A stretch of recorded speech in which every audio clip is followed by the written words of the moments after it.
everyone, and welcome to Not Just Numbers, Honest Conversations with a Financial Advisor and Lawyer. I am Madison Demora, and I'm here with Mike Gary. Mike is a financial advisor and a CFP practitioner and the founder and the CEO of Yardley Wealth Management. He is also an estate planning lawyer, and his law firm is Yardley Estate.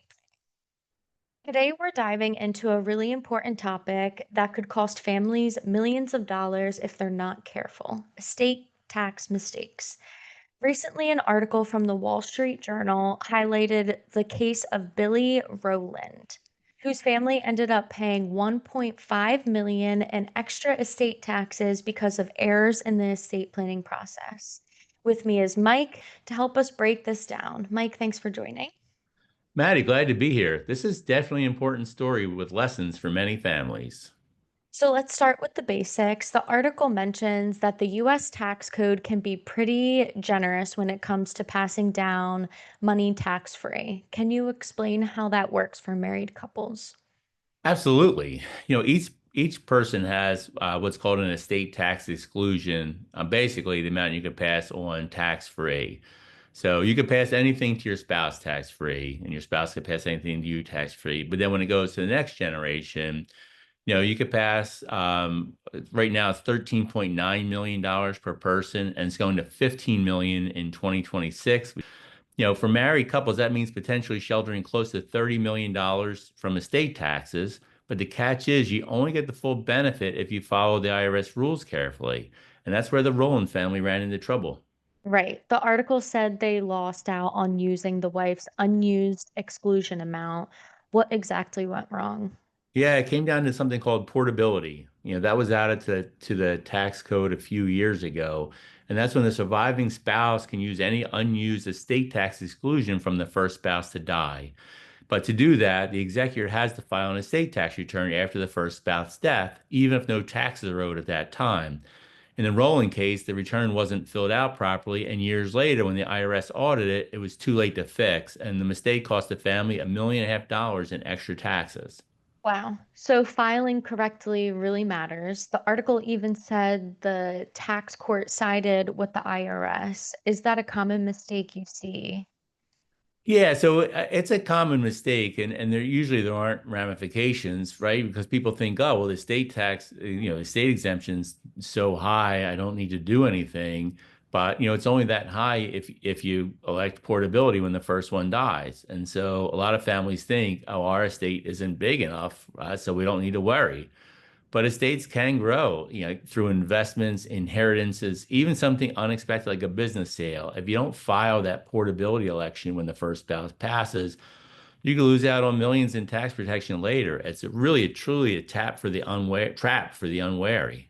That's a good point. For families listening, when should they be thinking about filing these estate tax returns? I would say at the current amount, the state exemption amounts, if your estate is anywhere in the eight figures, right? So 10 to $30 million range, or even if you think you could get there in the future, it's a smart move to file. And, like people have a hard time with compounding and how it works, right? If you've heard like your grandmother talk about, they can't believe the cost of bread. You also probably don't believe that these normal suburban houses now can go for $1 million, right? It's just unfathomable. So if you have millions of dollars now and not 20 million, if you have a few $1 million now, it could easily get to an amount that's in that $10 million range. If you think you get there in the future, it's a smart move to file. The IRS actually gives you 5 years now to file that return after a spouse's death. But the key is to do it right and document everything properly. Even small errors like not listing values for certain assets can disqualify the return, which is exactly what happened in the Rowland case. It sounds like a costly mistake that's preventable with good advice. What would you say is the biggest takeaway for families from this case? Yeah, I mean, I think the takeaway is simple. Don't assume estate planning is automatic. Work with a qualified advisor or attorney and make sure estate tax returns are filed properly, even if no taxes due. It's essentially an insurance policy that can protect your family from paying millions unnecessarily down the road. Great advice, Mike. This story really shows that small oversights can have a huge financial consequence. Thank you so much for walking us through it. Maddie, anytime. Always glad to help families protect what they've worked so hard to build.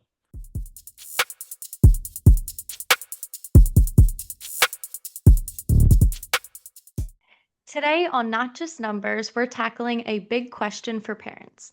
How do you help your kids get into the right college without drowning in debt? Our guest, Shellee Howard, is the founder of College Ready, a certified educational consultant and a two-time best-selling author. She's guided families worldwide through the admissions and financial aid maze, and she's done it herself, raising four debt-free college grads, including one from Harvard.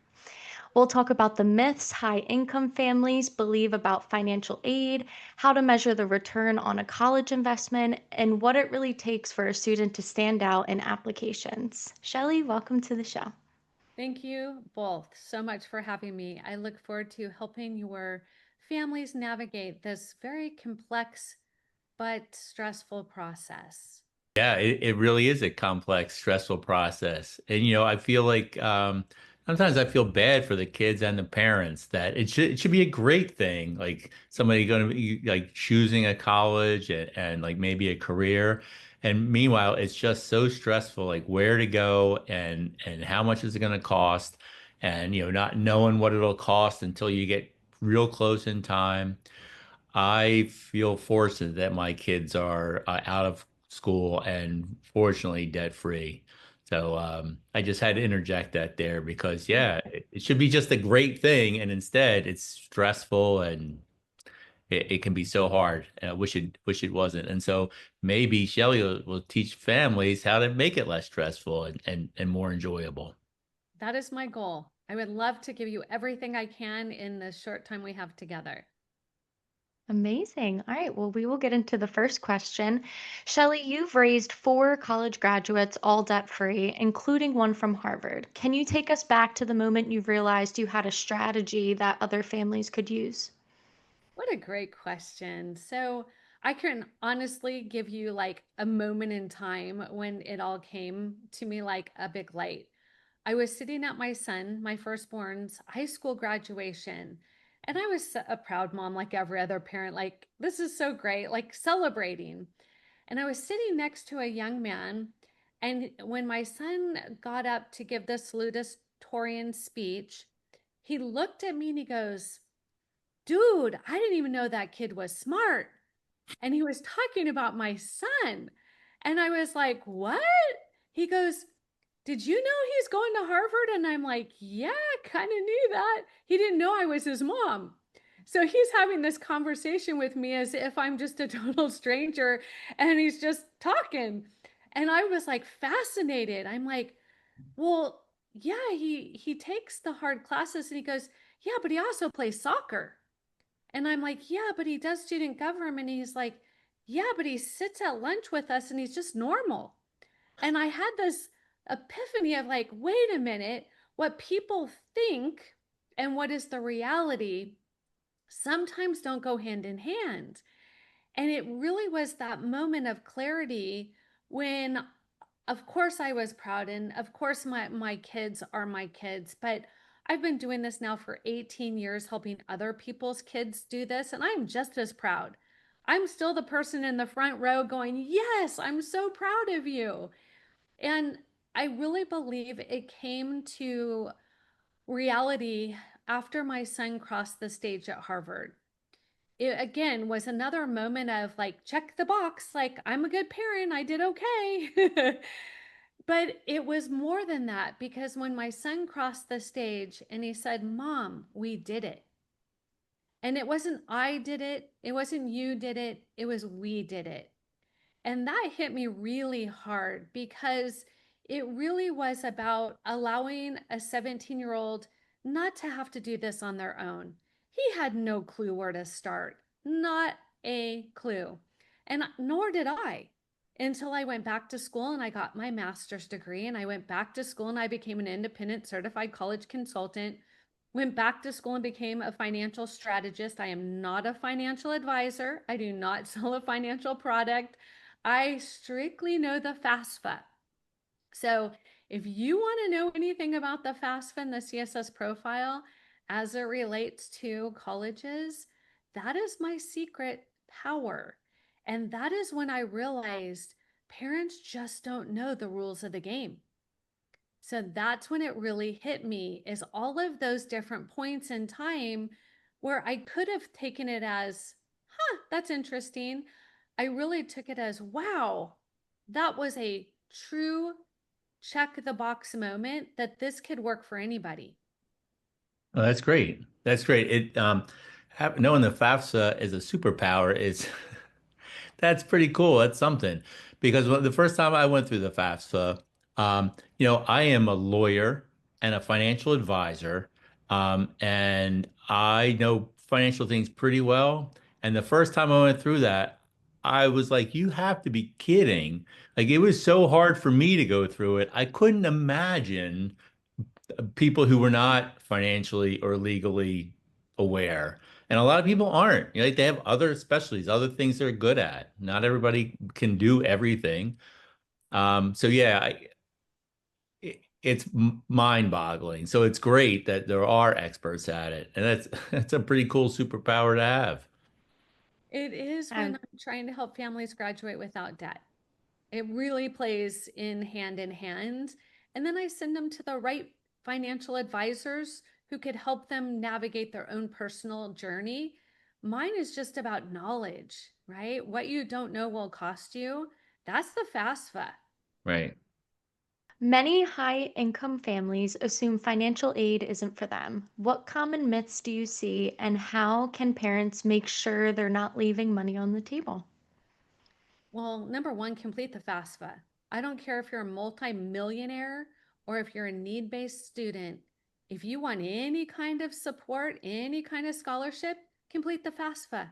That's the number one thing people say. Oh, I make too much money. I'm not going to get anything. I'm not going to do it. Well, here's a few big problems with that. If you don't do it their freshman year, you don't get to do it if you lose your job or an illness or anything else comes about. That is a tragedy in my book. You don't know what life has in store. The second part of that is, how do you know that you're not going to get anything? You haven't done anything to prove it. You're listening to people who we don't even know their qualifications. And again, it's just, you wouldn't you wouldn't allow your child to buy a home for you. Why would you allow your child to buy college? It's a little terrifying for me. So when I think of the misconceptions, number one would be, we make too much money. That's straight up lie. That does not, there's $10,000 available if you're a vegan right now. That has nothing to do with what your parents do or don't make. So please, please, please don't assume you're not going to get money. The second thing is, when your child works hard and they do great things, it's a wonderful thing for them to earn scholarships. It is a validation of their hard work. So if you don't do anything to get scholarships, it's going to feel really heavy when all of their friends are receiving scholarships and they are not. It's a socially hard thing going, well, why didn't I get anything? Well, it's because they didn't apply for anything. And then finally, knowing your student aid index, your SAI. It used to be called EFC, now it's SAI. You have to know this number. If you don't, I'm going to give you a link so you can figure it out. Because without that number, it's like real estate. If you're not pre-qualified and you go to buy a property, how will you even know if you're in the range, right? It's Right. the same thing. So again, it's what parents don't know that is the hardest part. And I tell families, it's like playing a game that you don't know the rules to. It's like pulling a brand new game off the shelf and just not reading the directions and just kind of like, oh, we'll just learn as we go. Well, I don't know about you families, but that's a dangerous way to play any game. No, that's nutty, really. Yeah, those are all great points. The whole thing about where people get information from is always a little bit scary.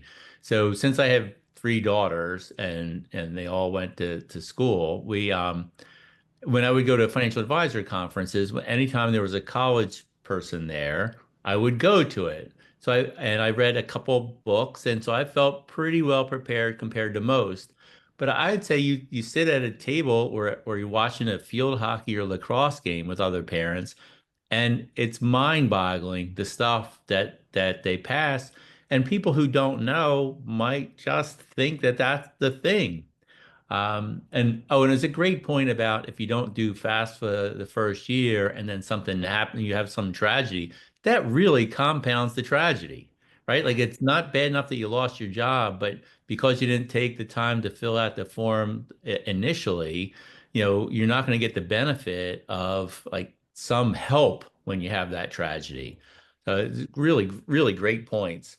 It is such an area that's fraught with like so much emotion and competing interests. So thanks for setting us straight with these things. Really appreciate it.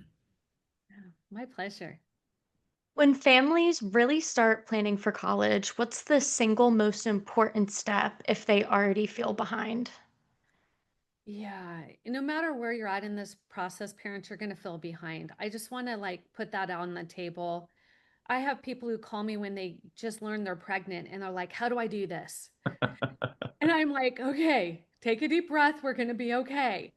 And then I have people along the journey. And what I want to share is the number one thing that you can be doing between birth and middle school is helping your child lean into their gifts and talents.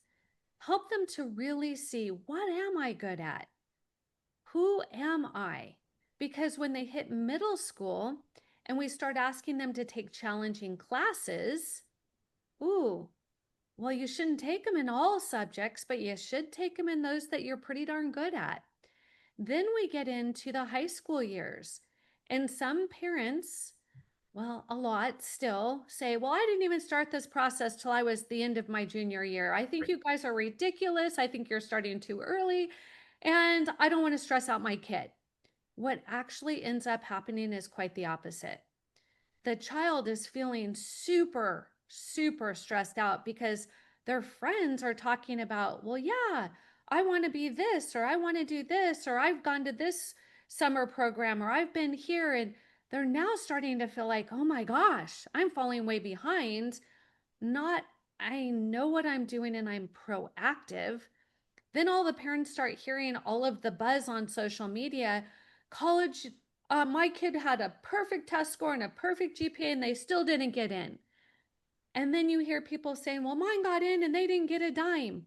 So you hear all of the stress that is really not your story. It really is not your story. And I want to encourage you, help your child to stay in their own lane. Help them to be truly who they are.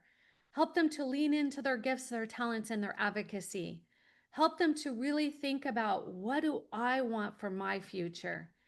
And that will help you understand, what does that timeline look at? Now I got to speak generalities because people want to know the timeline. So here you go. The day you promote from 8th grade, the day your child promotes from 8th grade, that starts the clock for college. That's it. Okay. So if you are past that, yes, you should feel that you're a little bit behind. Not a lot. Don't freak out. There's still time, but you didn't use the most underutilized summer available to your student. That is the most relaxed summer they will have probably for the rest of their life. Then, why is it important? Their freshman year. If they have done well thought out things their 8th grade year, their freshman year is just an extension. Oh, okay, algebra 1 to algebra 2, or, Spanish 1 to Spanish 2. They're not like at this, like, whoa, everything is brand new to me. So having that gentle onboarding, so great. But here's where it gets real. Here's where I want you to really listen. The FAFSA looks at the second semester of your sophomore year, the first semester of your junior year. It's called a double look back. So financially, if you want any money, you are falling quickly behind if you do not yet have your financial house in order by that time. That is when the FAFSA is going to evaluate and your student aid index is going to calculate. And you're just like, wait, I didn't even start until my junior year. This is crazy. This is the problem. It's not like it used to be, as my children would say back in the cave women days, where I completed 2 applications, put a stamp on it, not the same. It's important for you to know the PSAT, your child can earn a free college degree. You're like, what do you mean? Yes, all of these things that you don't know are costing you. I don't tell you this to stress you out. I tell you this because I'm hoping it'll be like ding, ding, ding, ding. I remember my child said he wasn't going to take a test. Big problem. Schools that are test optional are really not test optional. Be careful what you believe. Be careful what your child's telling you, because that equals extra work for them. And they're teenagers. They don't want to do it. They don't understand how much money is at stake. That's a great basic timeline. Yeah, it's there's no way for a 17 or 18-year-old to comprehend the amount of money. It doesn't mean anything to them. I remember we had a striking conversation 10 or 12 years ago with one of the parents in our neighborhood, and I asked about what her daughter was paying for school or what they were paying.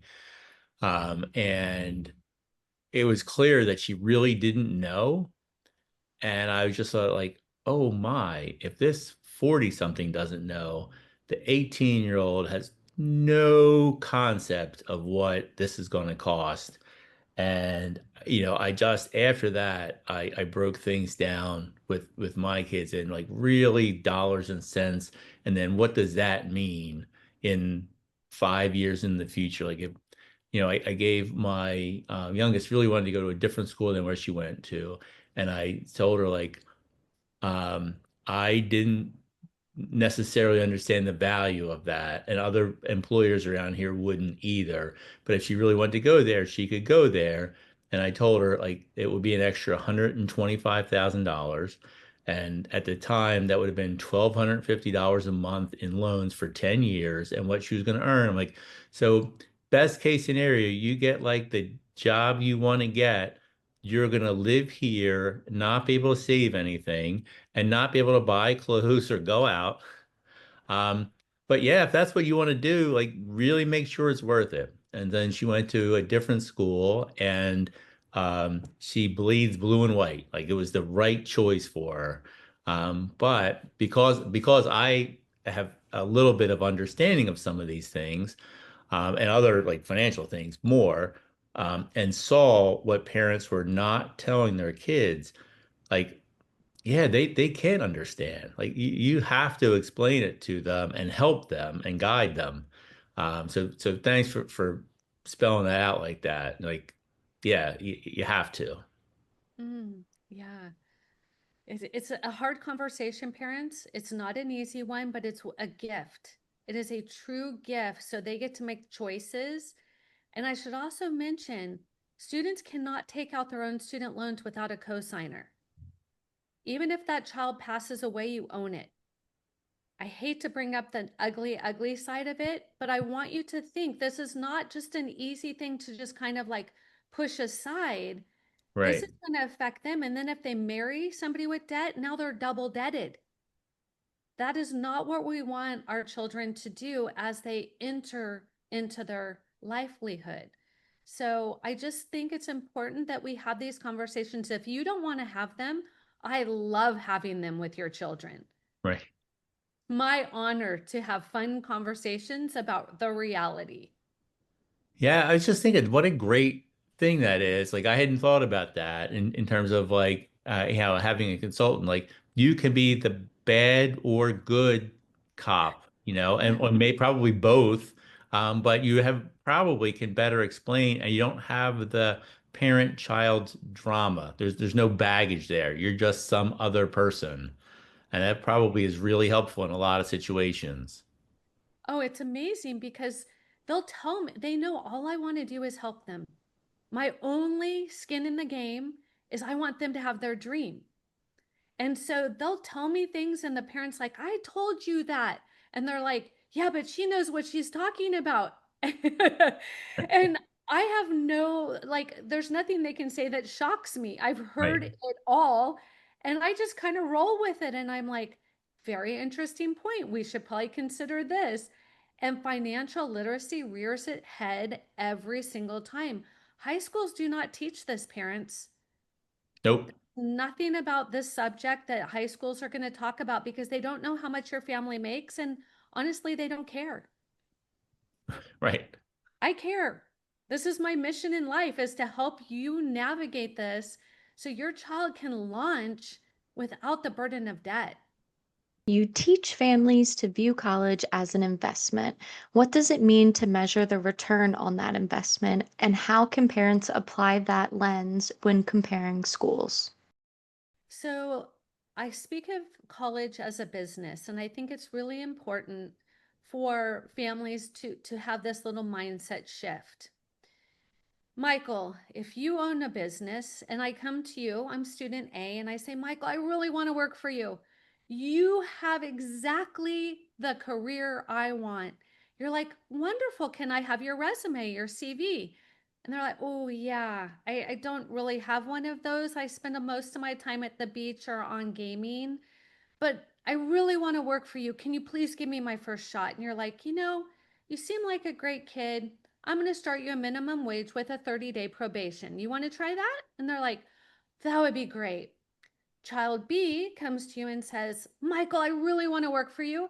As a matter of fact, here's my 4-page resume. You can go on vacation. I'm going to take over so you can relax and enjoy what you've built. How deep are you going to dig into your pockets to help child B come on board? Now you are college.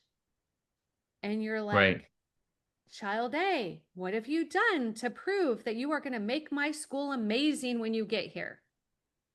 Bring up my GPA, bring up my rankings, make this the best place, bleed blue and white, right? Of course, yes. And if you do it as good as you did it in the past, I want you here so bad, I'm going to throw a lot of money your way. That is a return on investment. Your child has done the work to receive the return, and that is the return that they need for success. So it comes down to, you work hard, you get great things. It's the same thing in all business, right? You work Right. hard, you get great things. So that's what I talk about in a return on investment. Yeah, I don't think people understand sometimes that colleges are businesses and they have all kinds of different interests and goals. And like I think so many times parents only talk about whatever their kids' grade point average at their school, not in comparison with anything else or what they've taken, and then test scores. And you know, they forget that there's, I don't know, 25,000 high schools out there. So there's a lot of kids who ranked first in their class. Yeah. A lot of kids are in the top 10.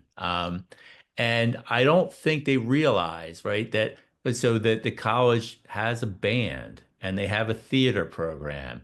And you show that the kid has done these hard work and these different things. And yeah, like why the college would want to have your son or daughter there, right? When you polish up what they've done and show, hey, this is what I've done in the past and I'm ready to go to the next level. It's very different than just saying, yeah, here's my scores.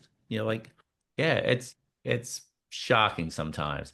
And sometimes I don't know if it's right to say like jaded or cynical, but I think it's just the realistic view that it's it's a business and they have like whatever their institutional goals are. And if you want to be part of that, you need to know how to make your child attractive to them, right? Like they want them to be there, like really bad.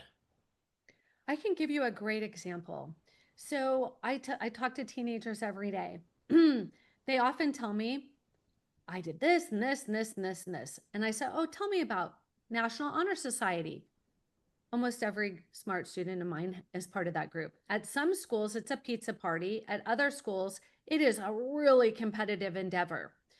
And so for them just to list National Honor Society, as a reader, I don't know which one you had. Right. So Right. I have to teach them to articulate what it was like to get that honor. I was chosen one out of 862 students to lead this opportunity. Guess what? They're 17. They've never done this. They Right. have no idea how to take and articulate. They need support, either support of the parent, but they need somebody to listen to what they say and to say it back to them with really what they just said that's going to wow them and be like, yeah, that's what I did. I'm like, but that's not what you just told the application reader. Right. Oh, so that goes with the ROI. Sometimes they've done it and they don't even know how to brag about it because we teach them don't brag, don't boast, people don't like it. I teach them brag like your life depends on it if you want to go to school number 8. Right. Right. Yeah, it is appropriate at that time to brag, right? You don't Yep. want a kid to be walking around like, oh, I'm all that great. But when you're on your application or whatever the supplemental things you're filling out, yeah, you have to show what you've done. They're expecting that. Mm-hmm. Say getting into college is about standing out. Beyond academics, what are some unique ways students can set themselves apart in applications? So here's an important piece that most of my industry misses. So I can understand why families miss it. And that is colleges want to know who is your child, what matters to them, and how have they proven it. So if they haven't done extracurriculars, on the Common App, there's a spot for 10 activities, honors, and awards. On the University of California app, there are 20. So do you want to leave 10 spots or 20 spots on your application blank when you are competing for a spot? I don't think that's pretty wise. The other thing you want to be thinking about is everybody tutors. Parents, I'm so proud that my kids tutored, but it doesn't wow anybody. It really doesn't. If you get on a call with me and you're like, but they're a tutor, and I'm like, yeah, what else? Because that tells me nothing other than, yeah, your kid's smart, but I already know that by their GPA and test score. So here's their standout strategy. Who are they? What matters to them? How have they proven it? I teach this because I know how. I know what colleges are looking for because I know who've gotten in for the last 18 years. Last year I had 29 seniors earn $10.3 million in scholarships. That's better than most lottery. Okay. I want you to think, why did they get that money? Because they stood out to get accepted, so much so that they got money thrown at them. That is a standout strategy. And it comes down to, it has to be for your student. I could give you a formula, but that would be for my student. I don't know about you parents, but I have 4 and they are all extremely different. As a matter of fact, when my daughter went to visit her brother, who's 4 years younger, at Harvard, she calls me and she goes, I said, how's it going? She goes, please don't make me go here. Please don't make me go here. And I said, what do you mean? And she goes, they're so smart. Like, I don't even understand what they're talking about. And it was just because her thought process was football games and school spirit and different things mattered to her. Not better, not worse. But for him, Harvard was the perfect fit. He still has 16 of his best friends that they get together once a year. Like, it was the perfect fit. So if you try to do a standout strategy for one, for another, it is not going to work.